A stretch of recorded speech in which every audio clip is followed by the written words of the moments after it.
Earth as a singular planet. In fact, it is anything but. For this is a story not of a universe, but a multiverse. Where universes and planets, such as Earth, were replicated and mirrored across a vibrating, infinite plane.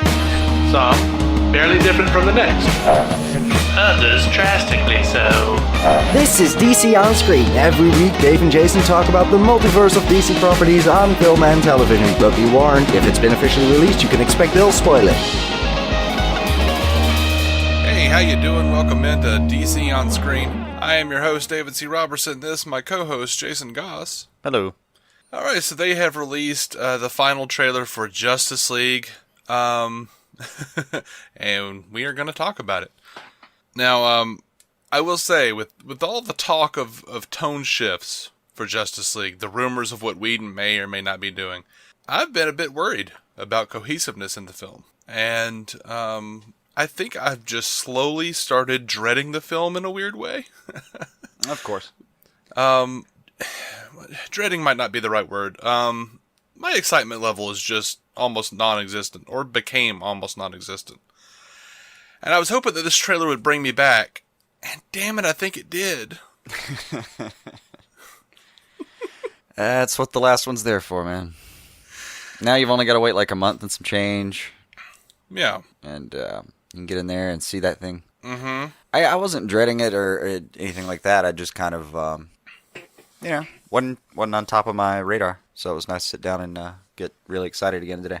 Yeah. It didn't blow me away as far as storyline, but I don't want it to. That's a good a lesson well learned from previous trailers from WB. Yeah. I find overall that my imagination is usually a little better than anything they've come up with so far. So I don't want to be excited. Like Suicide Squad, I was just like, oh man, what is this? What is this? Oh, that looks so crazy.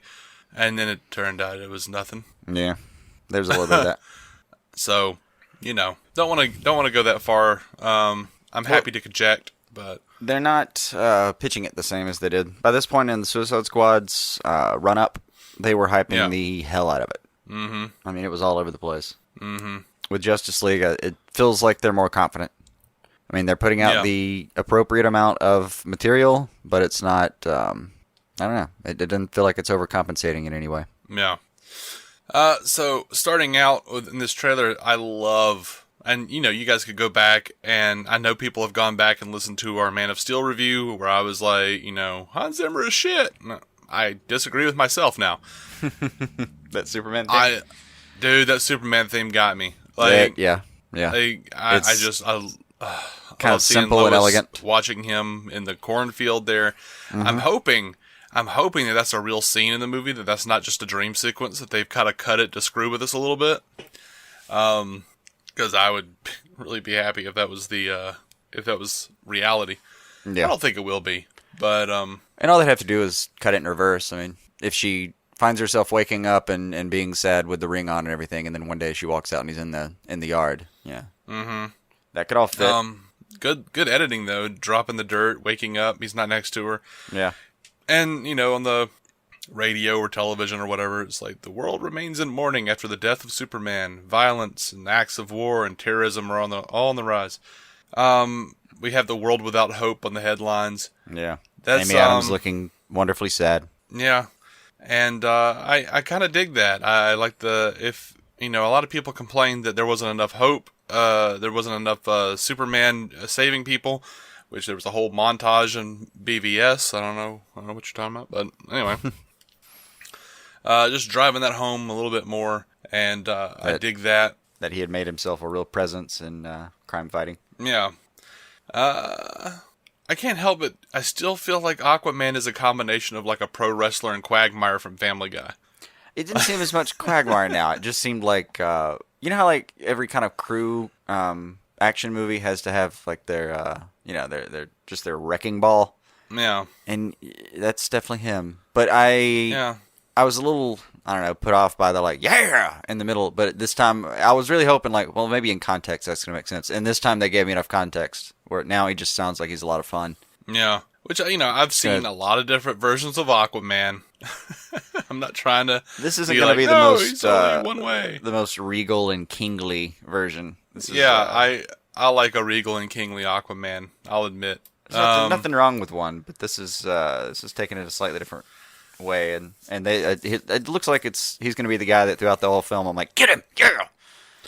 Like, I don't, I will admit the regal and kingly Aquaman is the one I'm used to. I'd love to see, I don't know, regal and kingly Aquaman has always kind of been a little boring to me though. Where I'm just like, yeah, you're an asshole, you're a grouch about everything, whatever. Yeah. Show up at the UN, be a dick, right. Go home. Yeah. So I could have dealt with a little, sadly enough, what I would think, how I think about Aquaman a lot of times in my own mind is a lot like Thor. Like, it's the regal and kingly thing with just a little bit of the John DiMaggio Aquaman from Brave and the Bold. Yeah. No, I totally understand why they would try to like steer away from Thor. Like, you don't need another blonde dude with a beard and long hair. Yeah, they got to go a different way with it.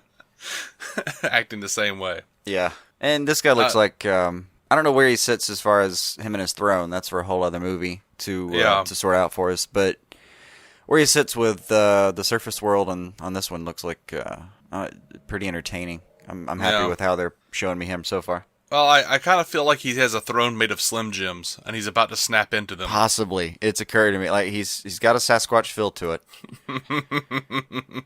Ooh, yeah. That's probably what Black Manta is doing right now, is, like, keeping the lynx away from Sasquatch and waiting to get his butt kicked. Yeah. But that one of the things they've talked about in doing Aquaman for this movie is that there isn't such a deep canon of expectation for him with the mainstream public, and how that gives you a lot of freedom. So I'm just kind of hoping to let them do their thing, and hopefully I'll really enjoy it. Like, yeah. One of the bad things about being a fan like we are is that we have expectations of Aquaman. Yeah, so we're going to be swayed one way or the other, but what are you going to do? I'll tell you though, he looks good underwater. I was worried about that. It's a hard thing to get right. Yeah. It's hard to like not spend the whole time thinking, yeah, that's a guy holding his breath. Yeah, and I am oddly really, like, I am looking forward to the Aquaman movie. So clearly this personification of Aquaman isn't turning me off too much. It's working for you in some way. In some way, it's working for me. it's just comical to me. Yeah. And maybe that's what it needs, but yeah, he's just gonna be. He's just gonna be an ass kicker. There are some shots in this trailer. We get a couple more like microseconds of Aquaman fighting Steppenwolf in Atlantis, and we get just a glimpse of what Atlantis looks like. I'm so down for that. That just looks cool. It just looks cool. You've got like a couple of hours of that coming up in your life. So yeah, the world without hope on the headlines. We hear Bruce say, "I had a dream. It was the end of the world." And Diana says invasion. And we get those shots of the invasion we've seen before with a little bit extra. It gives a little more context because it looks like it's not really necessarily, or maybe they're mixing and matching on some flashback scenes, but it looked like there were the Amazons about to fight some parademons and whatnot. We get Steppenwolf hitting the ground, and it looks like a dude, an ancient warrior of some kind, being like turned Scottish, into a parademon. maybe? Just because of those furs? Yeah, a little bit. Had a Braveheart feel to it, but yeah, getting turned into God knows what. I had parademon. But I have questions about what time frame they're really operating in, and how long has Steppenwolf been around? I don't know. We'll have to let them sort that out for me. I've heard that he's not going to be Darkseid's uncle anymore. He's going to be Darkseid's nephew now. Okay, that makes sense. Yeah, I mean, it was always weird to me that he was his uncle. Yeah, but Darkseid was always like such a badass that it didn't really matter how you were related to him. You still worked for him. Yeah. But nephew makes as much sense as anything else. Doesn't really matter. Yeah, I don't care enough about that to worry about it. Nope. And I liked getting some new footage of him, like with him and Diana as well. He doesn't look bad at all. It looks like the fight scenes are going to be. I don't think I'm going to be disappointed in the action in this movie in any capacity. It looks balls to the wall. Yeah, I mean, normally when people say something like this, they mean it as they mean it pejoratively. I will say this, and in the most optimistic way. So these fight scenes look like video games. Yeah. Of course, video games have changed a lot. Yeah. So that's no longer as pejorative as it once was. Yeah. Now it means, Oh my some of the gosh. stuff you see on video games these days, yeah, it's more photorealistic than some of the shit you get in the climax of a $200 million movie. Yeah. And there's a little bit of that in here as well, but it's a lot more polished than it was in previous trailers. I'll give him that. Yeah, Cyborg, for instance, looks a lot better. He does look a lot better. The backgrounds look a lot better. In the previous trailers, it just sort of looked like a bland red background, and I just kind of went, what are we doing? This looks like a cartoon. Now it looks like we've got purple crystals and shit coming up from the ground. Mm-hmm. Whatever tendril-looking things that was coming out of the building. Yeah, that, and we're getting a lot of external shots of fortresses or buildings or something. We got a couple of different ones that they both look completely different as far as I can tell. One's very long and cylindrical and reddish, reddish orange. Yeah. The other one is like this big blue dome, probably, I'm thinking it's probably Steppenwolf's headquarters, like the Flying Fox is heading towards in this trailer. I'd kind of like it if it was that scout ship, that Kryptonian scout ship, and it was making up the regeneration chamber for Superman. Oh, that wouldn't hurt. Yeah, that'd be kind of cool. But anyway, there's this great bit where, because Diana had said invasion, and then Bruce says, I think it's something more, something darker. And I'm like, dude, I don't know what's darker than an alien invasion, Bruce, but whatever, buddy. There are a few shots of this little girl in the trailer. Yeah. And I like it. I like her watching the parademons come down into what looks like our world, a real world. It looks like our world, but kind of like Western Europe version of it. Yeah. Or Eastern Europe version. Kind of overcast. Yeah. Overcast. But I like the little girl because I feel like it gives humanity a face. A lot of times in these movies, there's you just don't care about anybody. Yeah. And I think that's one of I hadn't even thought about that until I saw this, and I went, "Oh, that's what the other movies were missing." That's really a link sincerely, to the audience. Yeah, that's what BVS was missing. That's what Man of Steel was missing. Really, Tubby Pete Rawson and IHOP didn't do it for me. No. Apathetic people sitting around in an IHOP eating pancakes on the day of the apocalypse didn't do it for me. Nope, I need a sad, scared little kid watching aliens invade, and then I go, oh, I care. Oh, you also get Amy Adams, waking up alone, and a little bit of the human flotsam and jetsam from the previous movies. But you've Sure. You bring up a point. We don't really know what the more pedestrian storyline is for this movie yet. No. It's very clear that there's at least a good half a dozen throwdowns scattered through the movie, at least, just from the different sets that you see action happening on, and so we're clearly not going to be liking that. But there has to be some kind of pedestrian, very grounded story, most likely involving Amy Adams. And I just don't know what that is yet. Yeah. Oh, I want to say this because I'm sure I'm going to get called out. There was the little girl in BVS. The Bruce one that he saves up front. And that is probably one of the strongest scenes of that movie. Yeah. Just absolutely Batman hates Superman. Of course he would. He's holding an orphan child in his arms. A newly orphaned child. Yeah. Yeah. So, I feel like that gave that movie a ton of credibility. Yeah. And that was good Affleck stuff. sold the shot very well. Sold the scene very well. Oh, absolutely he did.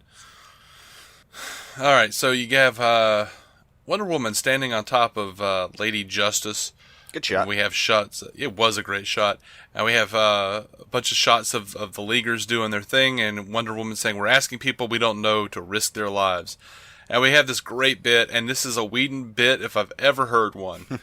Strong man is strongest alone. You ever hear that? That's Aquaman. And then Bruce goes, that's not a saying. That's the opposite of what the saying is. Yeah, that feels very... It's very Whedon. It could be a coincidence, but it does track. Mm-hmm. But good to see the humor there. Also, absolutely. Aquaman in general has a couple of chuckle moments. But the funniest thing is, I'm anticipating getting a lot of laughs out of watching Diana think Barry is hilarious. Barry is hilarious so far. So far, he is. Absolutely. The bit at the end, that's your symbol. That means we have to go now. Yes. That's what that means. That's what that means. Yeah. And then That's Bruce so and cool. Dinah give these looks. They give these looks to each other like, oh my god, come on, man. Yeah. Really? Well, we need them. All right. Yeah. But like later, you see her just kind of smirk when he speeds by. I'm anticipating watching her watch him be very fun for me. Mm-hmm. Now I don't know who did this cover of Gang of Youths. Heroes. Oh, okay. I will say this is going to be one of the negative points for me. I have never liked this song. I didn't like when David Bowie did it. I didn't like when the Wallflowers covered it for Godzilla, and I hope to God it's not a bad omen for this movie. Because Godzilla was awful. I've got to outright disagree with you. It's a great Bowie song. Ugh. Love it, and thought this was pretty good. Pretty good cover, and pretty good use of really good lyrics. You know, I can remember standing by the wall, and you know the gunshots over our head, and then we can be heroes just for a day. It all sounds very relevant. Mm-hmm. I thought it was a great choice of song. So I'm going to completely disagree with you on that one, but it's okay. Yeah, it's all right. You know, and you know, Wallflowers is one of my favorite bands. I love David Bowie too. Just never cared for this. Just song. one of those I that don't never know. hit you. Just never like it's always like struck me as more of an annoyance. Like I like the lyrics, but it's a hard song to sing, and I don't feel like it lends itself particularly well to being performed or listened to. So you think it's a bad song? Yes. So I think it's a bad song. Yeah. That's pretty much what I said. I think there's a before. lot of drunken karaoke performers that would disagree with you about the performability of the song, whether it lends itself to performance at least. Well, I think it's one of those songs that like you can perform drunk at karaoke and no one will notice you've done a bad job. Because that's just the way the song sounds. Yeah. Those are the best karaoke songs. Well, we're not talking. Yeah, the best karaoke songs aren't necessarily a good song. Like, anyway. I'm glad you enjoyed the music. I was fine with it. It was just slowed down enough. It was just, I don't know, just different enough that it didn't like really vex me in any way. It's just, you know, especially with it being on the '97 Godzilla soundtrack, I am a little worried now that it's a bad omen for the movie. It's a vastly different version of it. Surely that matters as much as it does the coincidence. Maybe. But importantly, we didn't get more like kind of garage rock. I did want to see kind of another take on it because we had, you know, Icky Thump, and then like a very Come Together, very rock version of Come Together. So I did want to see something with a little more, something a little more delicate come out of the soundtrack for this one. It was a great start with the Superman theme, which again always chokes me up a little bit. That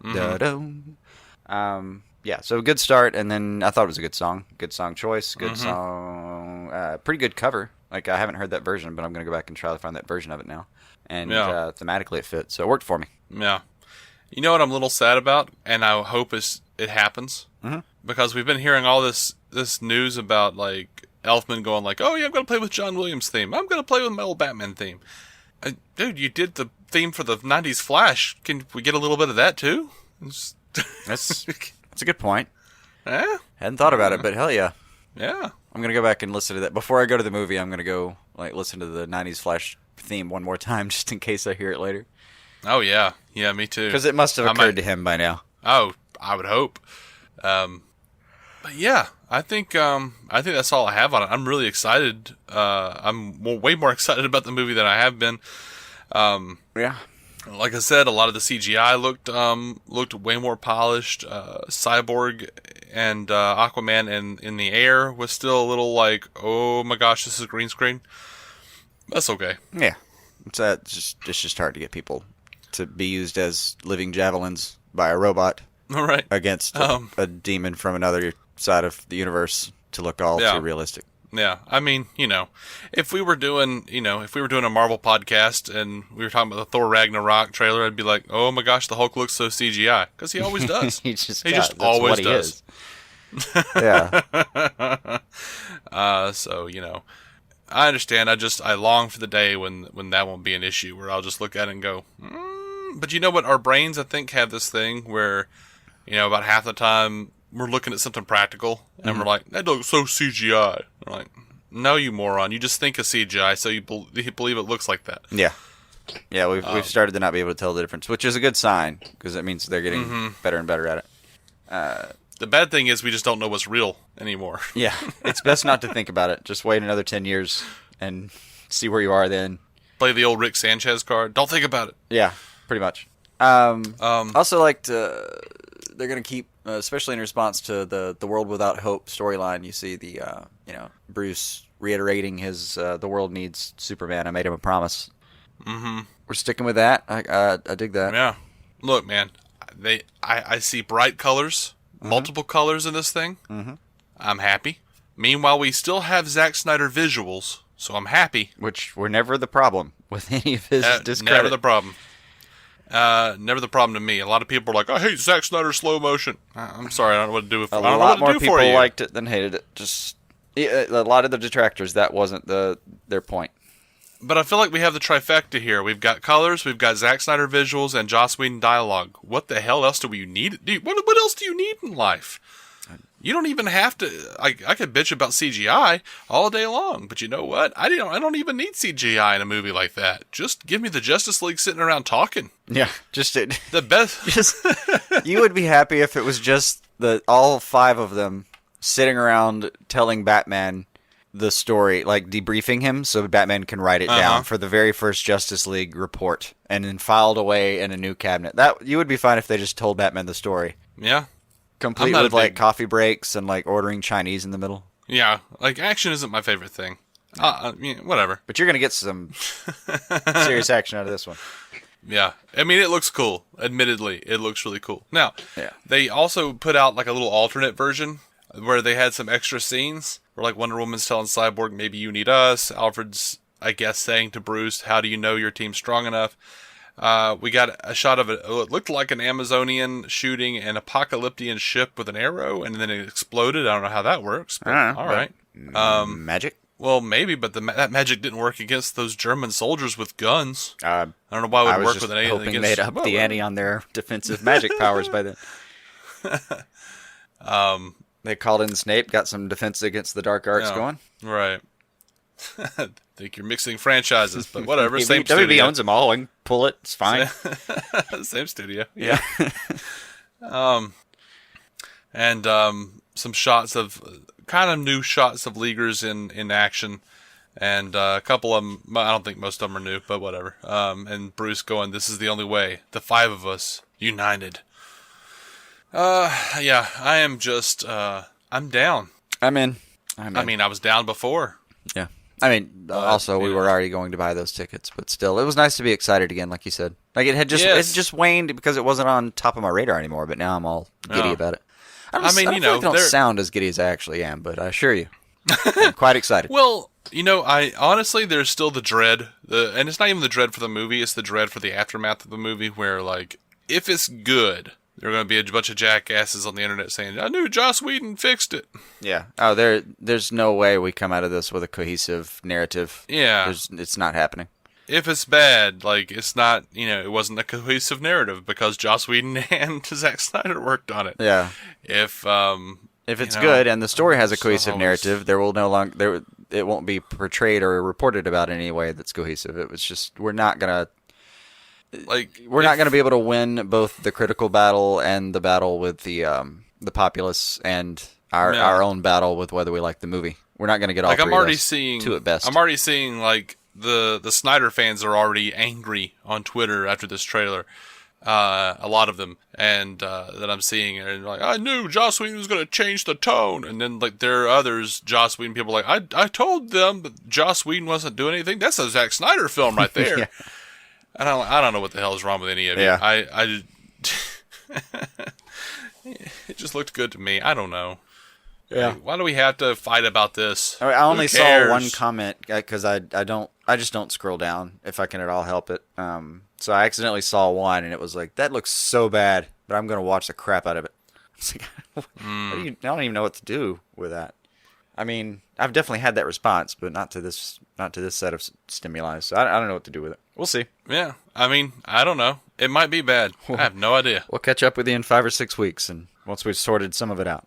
Well, that's so weird. 5 or 6 weeks. Oh, yeah. This is something that was 3 years ago when we were talking about it finally being for real. Mm-hmm. It's for real. It's going to happen. Weird, exciting times. Yeah. Almost always ruined by internet trolls. No, or even just honest expressions of grief on the internet. Like, it's rough. Yeah.